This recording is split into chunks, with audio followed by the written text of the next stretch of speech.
कहानी संग्रह, भाषण, कविताएं, रेखाचित्र, संस्मरणों और ललित निबंधों को अपनी कलम के मोतियों से सुंदर बनाया है।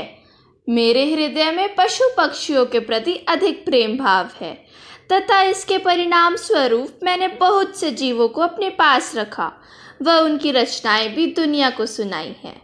मेरा नाम महादेवी वर्मा है एवं मैं आज आप सभी के समक्ष एक ऐसे लघुगाथ के विषय में बताऊंगी जिसने अपने पूर्ण जीवन की यात्रा मेरे साथ की थी।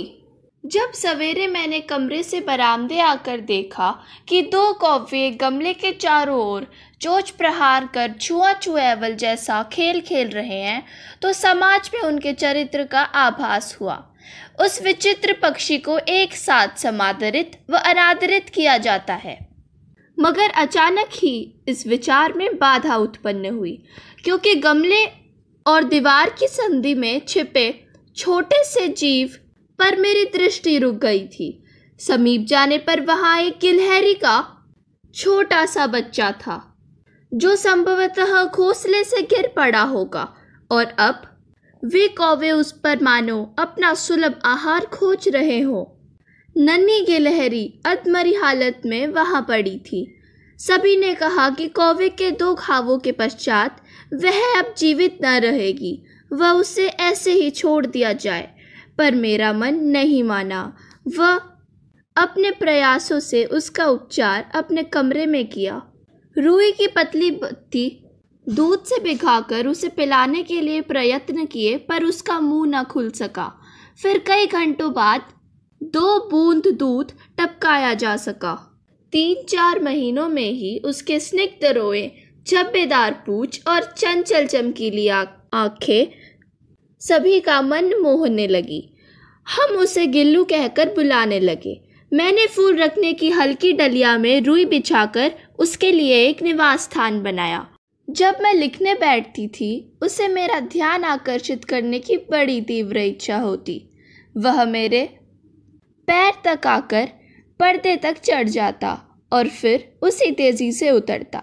उसका यह दौड़ने का क्रम तब तक चलता जब तक मैं उसे पकड़ने के लिए न दौड़ती। कभी मैं उसे इस प्रकार रख देती कि उसका सर और दोनों पंजे बाहर रहते व बाकी शरीर एक लिफाफे के अंदर रहता। इस स्थिति में वह घंटों दीवार के सहारे खड़ा रहता और मेरा कार्यकलाप देखा करता था। गिल्लू को काजू बहुत प्रिय थे। वह उसके चिकचिक के संकेत से हम उसे बिस्किट भी दिया करते थे। नीम चमेली की सुगंध मेरे कमरे तक आने लगी। बाहर की गिलहरियां न जाने चिक कर गिल्लू से क्या कहती। वह भी खिड़की के बाहर देखता और उसके जीवन का प्रथम बसंत आ गया था। मुझे लगा अब इसे मुक्त करने का समय आ गया है। मैंने जाली को थोड़ा खोलकर गिल्लू के लिए मार्ग बनाया और वह धीरे से उस रास्ते से बाहर निकलकर अपनी मुक्ति की सांस को अनुभव करने लगा। कमरे में आवश्यक कागज पत्रों के होने के कारण मेरे उससे बाहर होने पर वह बंद रहता था। कॉलेज से लौटने पर मैं जैसे ही कमरा खोलती, गिल्लू भी बाहर से अंदर आकर मेरे सर से पैर और पैर से सर तक तीव्र गति में नित्य दौड़ता। मुझे चौंकाने की अभिलाषा उसमें न जाने कब और कैसे उत्पन्न हो गई थी। कभी फूलदान के फूलों में छिप जाता, कभी पर्दे के चुन्नट में और कभी सोनजूही की पत्तियों में। मेरे अन्य पशु पक्षियों में वह एक उपवाद था, क्योंकि किसी को भी मेरे साथ मेरी थाली में खाने का साहस न होता था। कुछ दिनों के लिए मोटर दुर्घटना में आहत होकर मुझे अस्पताल में रहना पड़ा। सब उसके निकट जाते वह उन्हें देखकर अपने स्थान पर लौट आता। मेरी जगह वे लोग उसे काजू दे जाते थे। जब मैंने देखा कि उसके स्थान में काजू थे तो मुझे स्मरण हुआ कि उसने अपने प्रिय खाद्य को भी नहीं खाया था। मेरी अस्वस्थता में वह किसी परिचारिका के समान मेरी सेवा किया करता था। गर्मियों में गिल्लू न बाहर जाता न अपने झूले में बैठता। वह मेरे पास रखी सुराही पर लेट जाता, जिससे उसे गर्मी नहीं लगती, और मेरे समीप भी रहता। गिलहरियों के जीवन की अवधि 2 वर्ष से अधिक नहीं होती।